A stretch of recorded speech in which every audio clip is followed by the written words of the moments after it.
Türkiye'de bir sabah insanlarda uyandı. Yazı eskiden Arap harfleriyleydi. Yasak olmuş. Latin harflerini de hiç kimse bilmiyor. Ve bir gecede dediğim gibi bu milletin tamamı cahil oldu. Ben Erzurum Üniversitesi'ndeyken bir hocamız gelmişti Ankara'dan. Ben öğrenciyken bana da hocalık yapmıştı. Onun için sabahleyin gidip ona kahvaltı yapıyordum falan. Bir gün gittim, önünde kağıtlar falan var. Baktım hemen örtmeye başladı. Hocam dedim, örtme, gördüm onları. Hoca, profesör emekli olmuş. Arap harfleriyle yazıyor Osmanlıca. Peki niye bunu kaldırdınız? Niye bunu kaldırdınız? O harfleri kaldıranların çoğu Latince de yazamıyorlardı. Cahildir oldu bizim Erzurum'un tabiriyle. Hem onlar cahildi, hem bizi de cahil bıraktılar. Dünya üzerinde bu şuna benzer. Bir bülbülü alıyorsunuz, onun dilinden biraz parça alıyorsunuz, diyor hadi öt. Bülbül ötemez. Bülbülü rabe keremke estu havali hebe cüneyd. En bigerem bağı bostan belki mehbub diye hebin. Ama bülbülün dilini keserseniz bunu söyleyemez.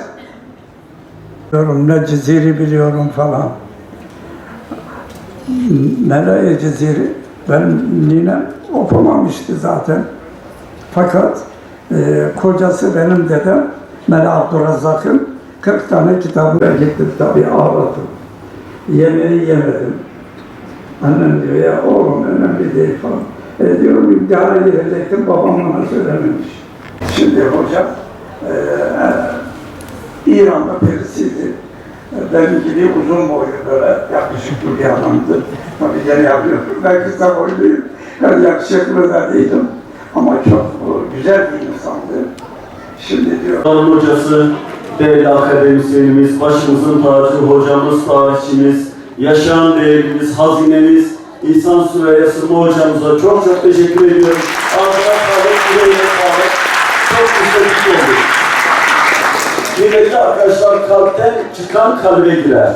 İhsan hocamızın söylediği her kelime kalpten çıkıyor ve ben eminim ki kalbe girdi. Hocamızı dinlemek bir şereftir bizim için. Hocamız başımızın tacıdır.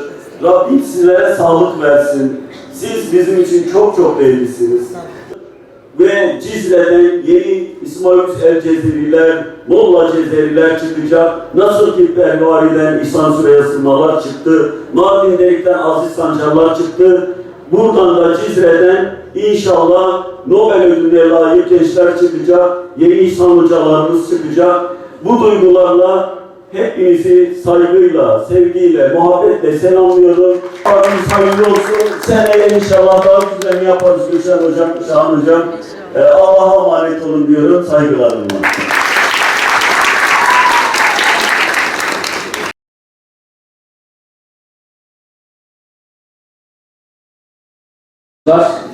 Kıymetli hocamızın beyan yayınları standında imzası olacak.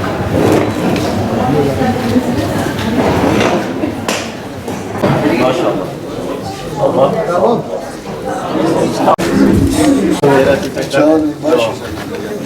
أمشي له هات فوارك.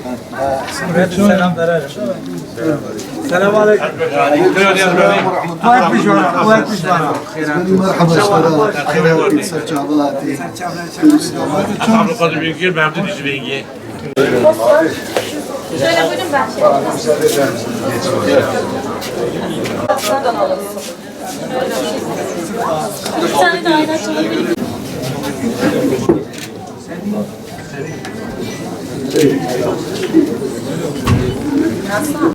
Bugün son söyleşimizi kıymetli yazarımız, hocaların hocası, değerli akademisyenimiz İhsan Süreyya Sırma'yla çok harika bir söyleşiyle noktaladık. Tabii her güzel şeyin bir sonu var. Kitap fuarı da bizi heyecanlandıran, 10 gün boyunca kitaba, çok değerli yazarlara, akademisyenlere doyuran güzel bir fuar oldu. Bugün de sonuncu günde kapatıyoruz, 10. günde. Çok harika bir fuar oldu bizim açımızdan. Ciddi anlamda bir yoğunluk vardı, ilgi vardı. Vatandaşlarımızın kitaba susadığını, ilim aşı olduğunu bir kere daha buradan gördük. Cizrelilerin Mella-i Ceziriye, İsmail el-Cezeriye, Fakih Tayran'a, İbn-i Esillerin evlatları olduklarını, onlara layık bir nesil olduklarını bu fuarda bence gösterdiler. Çünkü Cizre bir ilim memleketi, irfan memleketi, kültür memleketi, kadim bir medeniyet. Bu fuarla da tekrar derhatır etmiş olduk. Bu kapsamda 100 bine yakın, hatta 100 bine aşkın kişinin kitap fuarını ziyaret ettiğini söylediler bana. Bu da çok sevindirdi bizi. Biz bu etkinliğe, bu kadar geniş çaplı etkinliğe başlarken tabii ilgiyi merak ediyorduk. Biz de ilk defa yapacağız. Ama bu muazzam yoğunluk bizi motive etti. İnşallah seneye daha büyük bir etkinlikle, daha güzel bir etkinlikle bunu gelenekselleştirmek istiyoruz. Ben bu kapsamda emek veren bütün yazarlarımıza, yayın evlerimize çok teşekkür ediyorum. Ziyaret eden bütün öğrencilerimizi, vatandaşlarımızı, gençlerimizi tebrik ediyorum. Kitapla hemhal olmak gençlerimizin yapabileceği en güzel şey. Açıkçası bizim bütün hedefimiz ve gayemiz çocuklarımızın kitapla tanışmaları ve hemhal olmaları. Fuar kapsamında 100'ün üstünde yazarımız gençlerle ayrıca programlar yaptı.